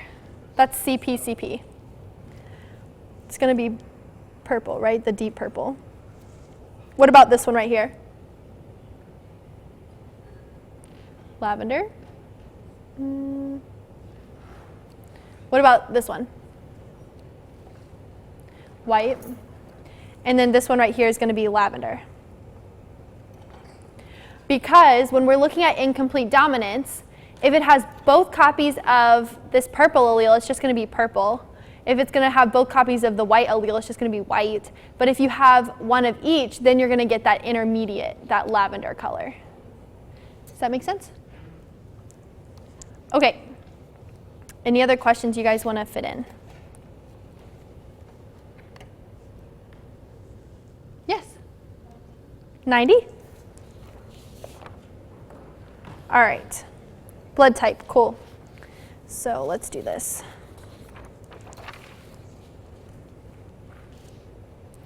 All right. So a mom with type O has children with a man with type AB. What are the possible blood types of their children? So if the mom has type O blood, what do we know her? Yeah, she's going to be little I.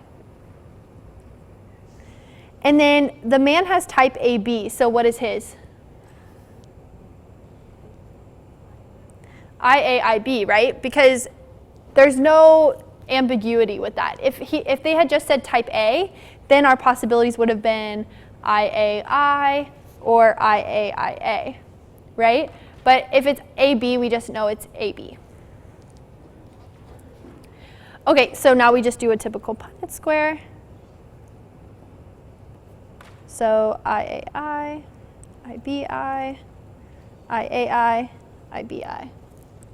So what are the possible for the children? What are these? They're either going to be type A or type B, right?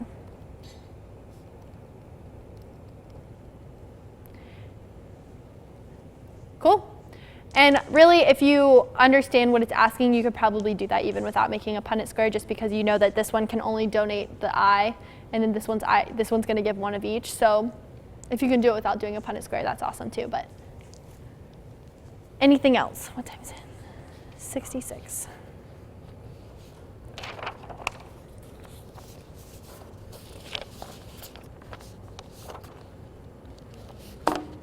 Okay. This was something that was kind of thrown into her slides. I don't know if she'll test you on it, but it's definitely a possibility because she did put it. These are mostly all my quiz questions from what's already on my website, but I tried to take all of those and condense it and pull the ones that were aligned with what she went over in her final review in class. So hopefully these questions are relevant to what you're going to be tested on. So 66, what is the original source of all new alleles? Does anyone know? Yeah, mutations. That's just kind of I guess, a memorization thing. Mutations are going to be the only way that you're going to get those new alleles. Why can mutations be beneficial for a population? Most people think mutations as negatively, but why can they be beneficial? Yeah, they can give you an advantage. So if you think about the sand mice that she talked about, how normally they're white and they match with the sand, but then let's say something happens environmentally or humans come in and do something that makes the sand a darker color. If you have a mutation for an allele that makes a darker colored mouse, now that those darker colored mice are going to thrive in the population if the sand color changes, and the white ones will eventually die off. So new alleles and mutations can they can make organisms more able to live in their environment and survive. Yeah. Do you think the calico cats is going to come out? I hope. It definitely could. Do you want to go over it? Yeah, we can go over it. So calico cats goes in with X inactivation in bar body. So it's basically the idea that you could have, so you can have an orange, a black, or a calico, right?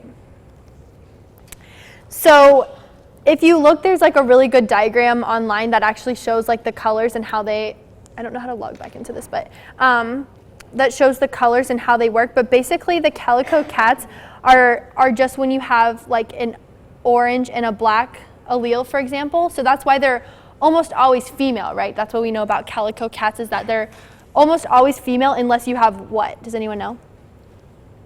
Unless you have an XXY male, calico cats are always going to be female, because what basically happens is X inactivation will trade off between the orange and the black allele, and that's how you get the calico. For some cells, they turn off the B. For some cells, they turn off the orange. So you're going to get some areas that are black and some areas that are orange. For example, for the orange, let's say you have a male that's XY and they're carrying that orange allele, you're not going to get any black because it's not going to inactivate this X.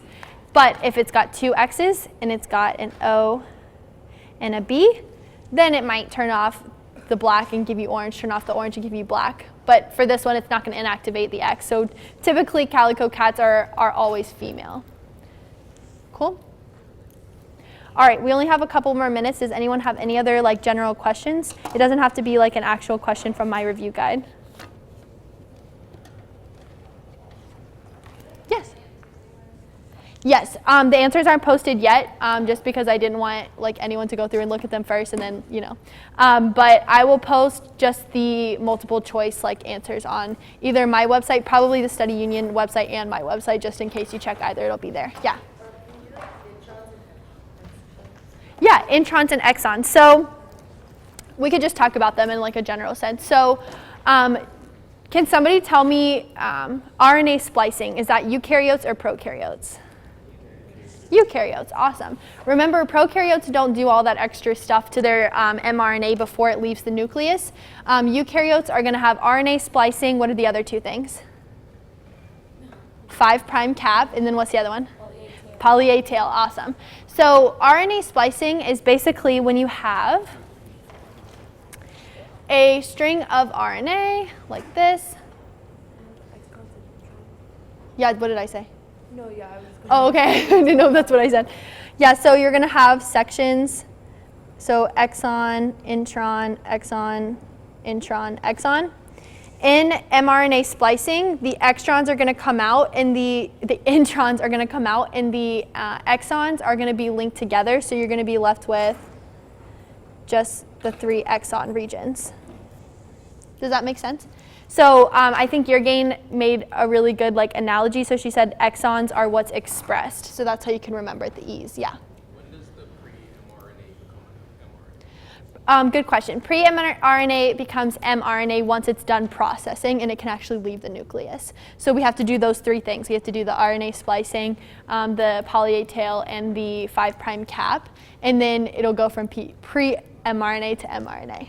Transcription is can you go over what transcription is and translation? Yeah, sure. Okay, so in a very general sense, transcription is going to be DNA to RNA. So that's what happens inside the nucleus, right? And then translation, yep, it's going to be RNA to protein. And that's going to happen in the cytoplasm. So translation is when it's going to be your AP and E site, your tRNA, your mRNA, your rRNA. Transcription is going to be your RNA polymerase taking DNA and copying that information into mRNA. Yep. Any other questions? Yeah. What's transformation? What is transformation? I'm not sure exactly what you're referring to. Transcription and translation each have 3 steps. Is that what you're talking about, maybe? No, so, it's more specific to test 4, but test 4, it said something about transformation, and I couldn't find it. I'm not exactly sure maybe what that would be referring to, so I'm not sure how to answer that. I'm sorry. I've never heard transformation. Transcription and translation each have initiation, elongation, and termination, but I've never heard transformation before. It could be something that I just don't know, but I'm sorry, I can't answer that. Sorry, I wish I could be more help. Any other questions? Yes? 72, I can answer that.